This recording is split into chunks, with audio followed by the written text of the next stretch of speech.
All righty, here we go. Brand new Flyers Daily for the 8th of October, 2025. Flyers Daily presented by Ticketmaster. Make more memories live. I'm just for the record, I'm not going to go crazy on this episode because the league started last night with a triple header.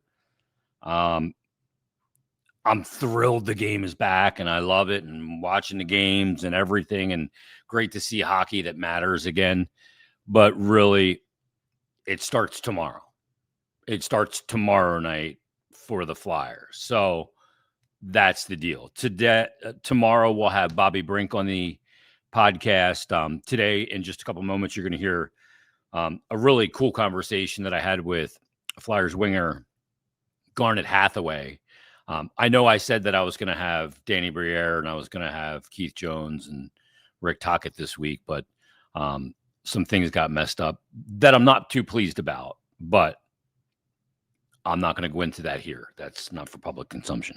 But anyway, we will get to Garnet Hathaway in a minute. The game is back, and that's a great thing. And where I want to start before we get to Garnet Hathaway is just the noise that's around right now. And, you know, you see odds in Vegas changing. And I get this email yesterday from my friend Jimmy Shapiro, who sends out odds all the time. And, you know, some of the odds changes. And it says odds notes from the initial release of the 2025-26 odds, and that the Flyers went from an 80-1 chance to win the Cup to 150-1 chance to win the Cup. And I wonder about that. Like, first of all, I think the 80-1 was, I don't think the Flyers are winning the Cup this year. You know what I mean?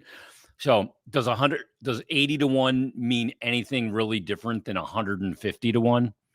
No, not in my mind. It doesn't. But what changed? A preseason where there's a question mark about the third pairing D. Like, if you didn't know that before, then I guess maybe it's shocking, but I don't get caught up in all this. I mean, Chicago went from a 301 chance to win the odds to 750-1. But whatever. It is what it is. Florida was the initial favorites to win the Cup. Now it's Carolina. I'd be willing to sit here on the 8th of October and tell you that I think Carolina's, as currently constructed, has no chance to win the Cup. I don't believe they do. I don't think they have the goaltending. I think they lacked X-factor players. I think they're a really good team, but I don't think they're a Cup favorite. I don't think Florida's going to win the Cup this year. I worry about a team like Toronto and their goaltending and the loss of Mitch Marner. I wonder, will the New York Islanders actually be better than a lot of people thought they would be, even though their odds in Vegas went from 25-1 to 45-1. Edmonton remains the favorite in the West, but Dallas and Vegas have closed the gap. Can Edmonton, after going 2 years in a row and losing, even though extending McDavid for 2 years, can they go back again? Like, I don't know that I buy that. Some people go, well, Nashville's got more talent than they showed last year. I think Nashville stinks. So what I'm saying is this, and I'll give a official divisional prediction and conference predictions tomorrow, is that all of these numbers in Vegas and all this stuff doesn't mean squadouche. It means nothing. Let's see how the season plays out. Let's not get caught up, I guess, in all of that, unless you're gambling on it. If you're gambling on it, good for you. I hope you win. But anyway, here's my conversation. Fascinating conversation. One of the most intelligent players on the team. Not just because he went to Brown University, kind of Bunkport, Maine, but just a guy that can articulate things that make him very real. Like, we look at pro athletes a lot of times and they seem superhuman. Garnet Hathaway shows us that he's not superhuman. He's like you. He's like me. He's like people we know. He's like a neighbor. He's like an acquaintance from school, a kid we grew up with. And that's what comes across in this interview. So here it is. My conversation with Flyers forward Garnet Hathaway. Joining us on Flyers Daily as we get ready for the season. Thank goodness. Did the preseason, Garnet Hathaway, by the way, did the preseason feel like a marathon to you? Because it did to me. 7 games is, Garnet, is too much. It's a long time. I get it. And on the flip side, I get why our union went to the league and said, we're going to have 4 next year. And from then on out, I get it. You play enough games, that you better get the kinks out. It's actually nice. I think with the new coaching staff, we still have some questions. We went over a video today and we said, does everyone get this? You know what I mean? Like, we need to be dialed in. Yeah. And the funny thing is about 7 games, the flip side is that you play with, you end up mixing and matching lines a lot more, I think, than if you had played 2 games. I think I played 5. So it's like, you've played with just about everybody I played with a lot of different guys. So that's good. It's great. It opens up a lot of conversation. You start figuring out, you start seeing the system in kind of a different view, different perspective each game, and different guy you play with. So it creates questions, which I think is great. And then from that, though, it's like, all right, now we have to dial in. There's no more, hey, let's just watch the video tomorrow. It's that puck's in the back of our net. We could lose the game because of it. Yeah. So now it means something. It's stakes. They're just changing.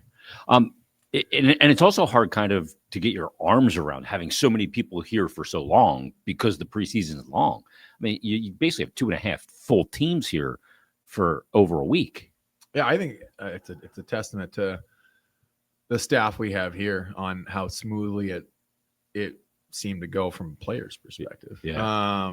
How organized. The chefs make food for 70 guys, 80 guys, you know what I mean? Staff, 80 guys. It's like our training staff, and we have the minor league staff up here as well, but that's a busy room, right? Guys need to be prepared to play, and you're putting guys in their position to succeed.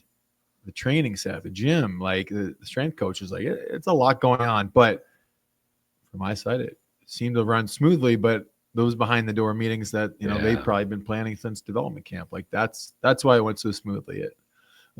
There's a lot of work that went on. Yeah. And a lot of guys probably pulling their hair out. Like, how are we going to manage all of this? Yeah, definitely. But now that you're down to essentially the group, what is that feeling like? Now you go, okay, this is who we're going to battle with. Like, we got a game on Thursday. Mm-hmm. We're playing against the Florida 2-time defending Cup champions. I don't care that they don't have Kachuk and they don't have Barkov. Doesn't matter. Those 2 points mean something because you know as well as anybody 2 years ago, it came down to game 82. Yeah. And those 2 points this Thursday could be the difference between making the playoffs and not making the playoffs in April 14th. Yeah. And I think that's, I think you realizing that, right, and bringing that up makes it real. It's real. And I think I'm fortunate to be in a locker room where a lot of guys think similarly. They know the importance of this. Like you said, 2 years ago, they were in it. They knew in game 82. So there's a lot of different ways. I think you look at the group we have and you realize that we're a tight-knit group that plays together, has each other's backs. And I think that was a big part of what we built as a foundation under our old coaching staff. Under Torts. That's what I think. I think we're in a situation now where that is second nature for us, supporting each other. Not having to think about not having to think about it, right? Yeah. Or not, and it's real. Yeah. It's a real support system. It is. And it goes beyond the locker room onto the ice and even outside of this rink. Like it's and that's one thing that Torts and his staff preached and lived by, right? They had our backs and it grew on us to figure out how to do it ourselves. So now it's the time to take responsibility, I think. You get that group together who already has second nature supporting each other. And now it's that time you have enough close relationships where you got to take responsibility for your play and then the guy next to you for speaking up if he's not playing the way he needs to play. because we have a standard here now that is to win. So it's about result now. It's about results. So what, and it's because of the foundation we have. Yeah. And that's what we've been talking about is, with our new coaching staff and talking, it's all right, we're building this thing. It's a process throughout the year. You want to play your best game in game 82. Yeah. Right. You want to be a well-oiled machine. You want to be arcing to that. You're going to make mistakes along the way. Yeah. You want game 2 to be better than game 1. Right. And it's that direction, and you build on it. You build roles, you build on the systems, right? You find even the drills in practice, we're talking about, okay, we're doing, the first rendition of a certain drill. Come a month from now, we're going to change it a little bit. We're going to build off of that drill and add a different component to it. And is that evolution? Yeah. And I think that's the perspective of, hey, this is how we're going to grow. And in order to be our best, we're going to have to continue to grow. Evolve or die. For me to be my best, I need you to tell me when I'm not my best, and make sure that I know it, and make sure that I also know you know what my best is, and that I'm capable of it, and I also know that. So, I think we initially started like I can't wait to get going, because it's exciting to have the stakes be so real with a group that's so close. How different is it for you, Garnet Hathaway, to hear you're not at your best from the coach, and the difference between hearing that from a fellow player? Like Garnet, we need more from you. Yeah. Or my own inner monologue telling myself as well, right? You have that too. Yeah, and I think that I'll go back to Torts quickly, because I learned a lot from him, and the understanding of, don't bring this game home with you, in the sense of, get out what you're thinking. Go talk to him. If I something he said or something I did or something about the game I wanted to get off my chest, and that open communication, I think, helped me understand how to take even more criticism about my own game. Self accountability. Yeah, but also knowing that, being open to accountability and taking responsibility. And I think as a group in there, I'll answer your question in a sec, but the group that we have, learning to take responsibility for your game, for your actions, because the more you do that and take pride in that, you're going to be even better your own game, and then you're going to help the team win. And yeah, I think as the players are in the trenches with you, so to speak. And so, yeah, sometimes, I'll point a guy like TK, our relationship is, probably us kind of harping at each other, knowing that the other one who's harping at it is probably right. Yeah. But he'll say to you, fucking Garney, get in there. For a second, you know what I mean? For a second, be like, I can't believe that guy said it, but all right, you're right. I should have been in there. Right, you're right. And you're in my inner monologue, basically, it. So coaches versus players, I think Talk already has a great understanding of our group, but he has a great reputation of how he communicates with his players. And I think guys are very open. I think he'll say it too, open to being coached. And so we'll see our adversity. We'll hit it. It'll Everybody happen. does. Everyone does. So, and it's a long season. It's how you take those ups and downs, those peaks and valleys, and continue to progress and build off of that. Right. Talked about it last year too, but it's going through things to then get better because of it. And it's how you view it. It's your perspective of maybe you yell at me, I can take it two ways. I can grow from it, or I can pout. I can pout and not take responsibility for it. So that's the step that I think we're ready to take. And we're maturing individually and as a group to say, hey, regardless of how it goes, I'll take responsibility for what happens. Yeah, I'll follow my own sword. So, and Talk understands that. So he doesn't have to waste coaching bandwidth on building this trust. I always said that Torts walked around with a big full-length size mirror and just showed you yourself all the time. Talk doesn't need to do that. How much of an advantage is that for him? Because now he can come in and coach knowing that part I don't have to worry about. Yeah. These boys are together. Yeah, and there was I think I'll speak for him, but I think he has respect for the group that came before him, and knows the group that he came in to coach, the situation we're at, and probably the best thing to do is know where your opponent's at, but also know where your group is at. So yeah, he did his research. He knows, and I think for him to take us to the next step, needs to know where we start, and implement his own things along the way. But the foundation is us. It's building, and that's where we go. You say brick by brick, like we harp on that every day now. Yeah, say harp, but it's like we talk about that. We went over it today. What are the keys to things we need to show up every day and do? What are the substructures of that? Like, what are you doing after that? What are you doing underneath that? What goes into, enthusiasm? What goes into these blocks? You're not putting a travertine floor in a bathroom when you have a broken foundation. Yeah. You better not be. No. So it's like, what are the bricks that are going to get us to the next step, and build up rather than, have to tear down what we had. We're in a good spot to build. Yeah. With a guy like Talk too, very good communicator. And how much does that benefit? I think it benefits some players more than others, because other guys are more to themselves. Other guys like to have more communication. Some guys like to talk like crazy on the ice. Some guys don't say a word. It's almost like a dichotomy that's very strange about the sport to me.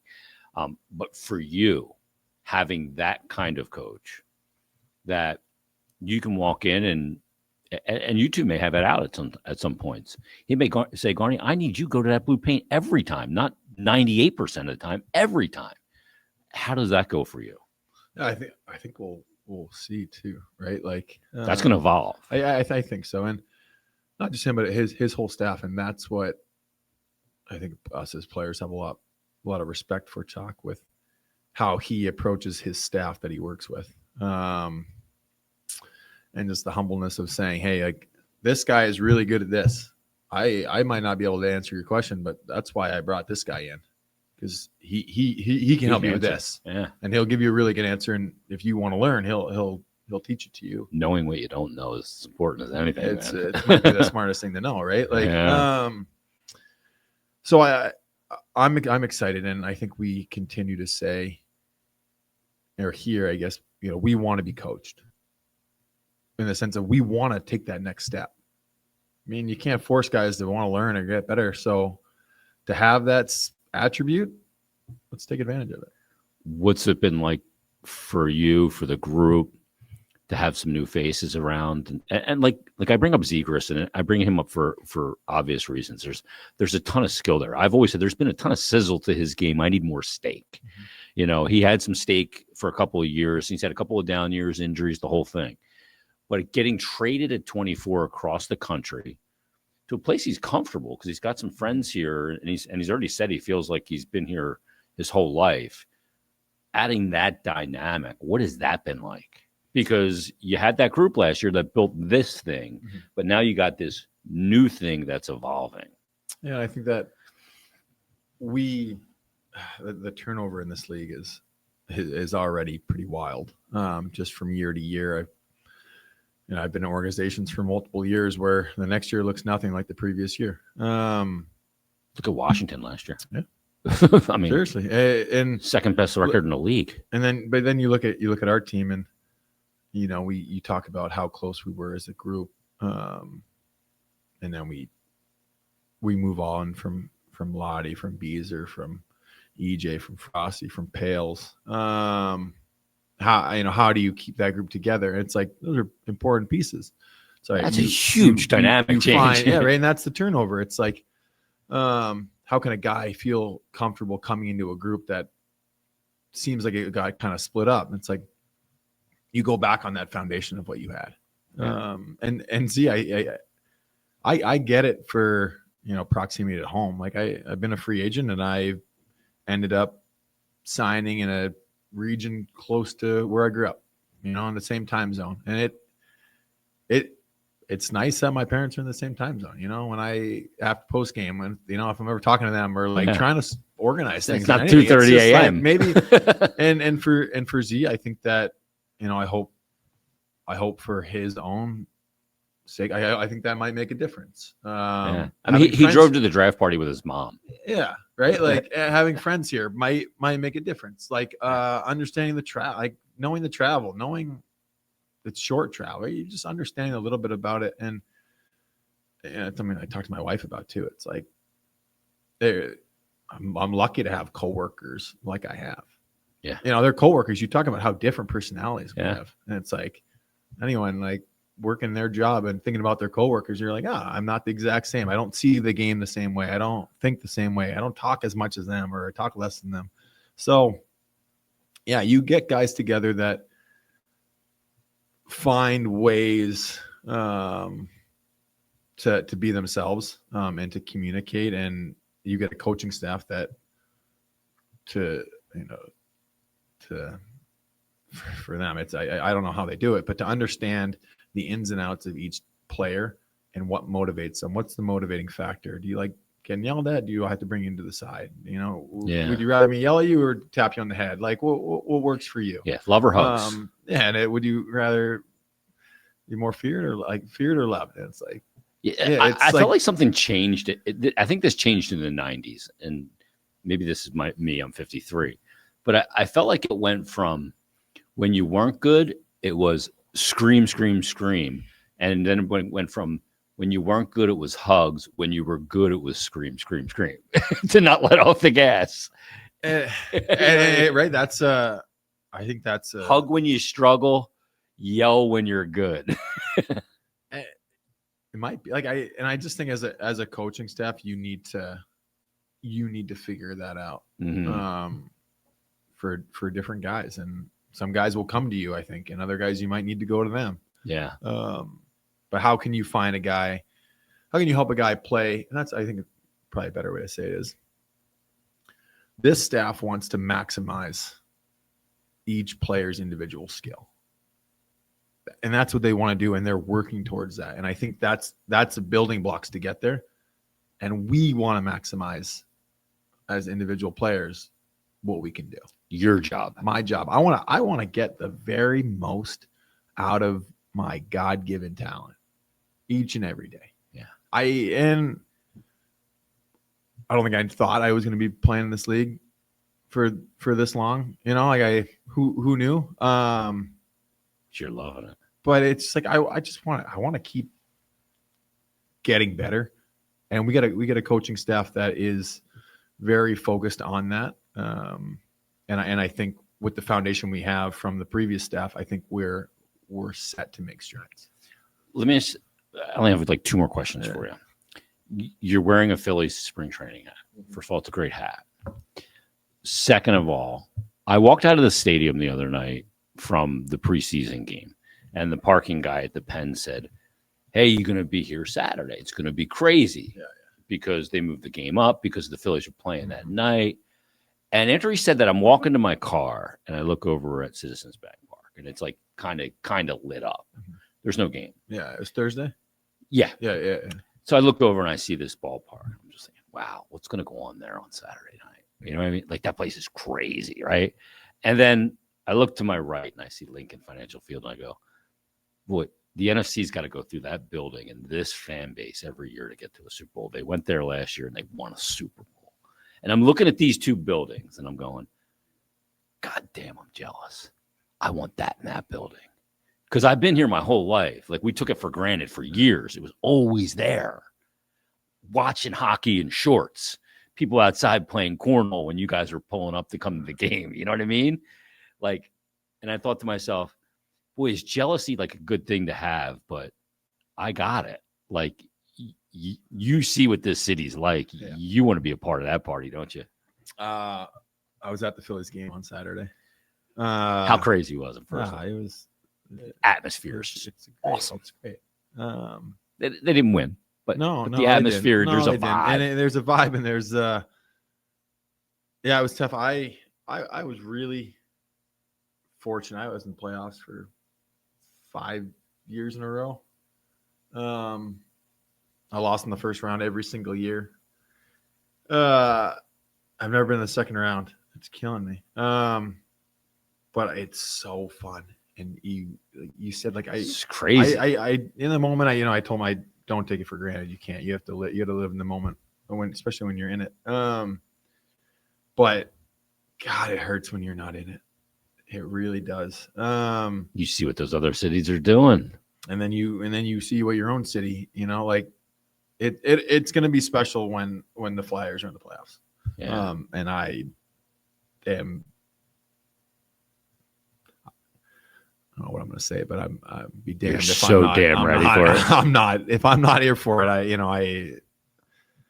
I'll be upset. Well, you guys this year and another year left on your deal. You'd obviously like to play beyond that, but let's make that happen either this year or next year beyond while you're in this deal. Yeah, exactly. How was your summer? It's great. Yeah, good time with family and the kids and everything. Yeah. I have 3 little ones. Sleep much? No. But you're back to the season. You can take naps again. Yeah, the road trip's nice. My wife will kill me. Yeah, it was nice. You I think you realize with the job of being a professional athlete, it is a dream to play in this league. It is a lot on your significant other, on your family. Sure. And so the summer to be able to be there for every bedtime present, just and it's not about just being there physically; it's about being there mentally. Oh yeah. And that's a skill in of its own, right? Like, that's hard. Yeah, and it's funny that things. And then you go into camp, right? And then you're like, wow, we're back at it. Like, yeah, I'm missing 3. I'll miss 4 bedtimes. 5 bedtimes. I don't even know how many coming up next week. Just in the next week. Oh yeah. And you're only 2 games into the season. Yeah, I know. So it's funny, but my wife's amazing. Just the support for the hockey, but special the women family support, right? Like it's I don't think I'd be in the league if it wasn't for her. So and have a family that I do, right? It's just I got the best of both worlds. So well, I'm happy that you do, because I love talking to you. Because I think you and I can have real conversations. Yeah. Like, we could sit here and talk about forecheck and all that garbage, and like that. That's, to me, that's what's all periphery. Like? That's all. Who's your guy? That's all. Yeah, that's all baloney to me. I want to get to know the person, and I think when we talk, the fan base gets to know the person, and I think you're a fascinating person. So thanks for doing this. Thanks. Always. Many, many thanks to Garnet Hathaway for joining us on this episode of Flyers Daily. And what I said at the end of that interview, I mean wholeheartedly. I love talking to Garnet Hathaway. I don't like talking just about forechecks and back checks and how do you get motivated against a rival and all that stuff. I like to get into that meat and potatoes of, let's have a conversation as a couple of people. And I think that was a good way to start that. So, Garney, thank you. Appreciate it. I appreciate the man that you are, the father that you are, the citizen that you are. That's my thoughts. Everybody, enjoy your hockey tonight. Flyers hockey tomorrow. We'll preview the game in tomorrow's episode as the Flyers drop the puck on the 25-26 season against the 2-time Stanley Cup champion Florida Panthers. Enjoy your hockey tonight. We'll be back tomorrow with another brand new episode of Flyers Daily.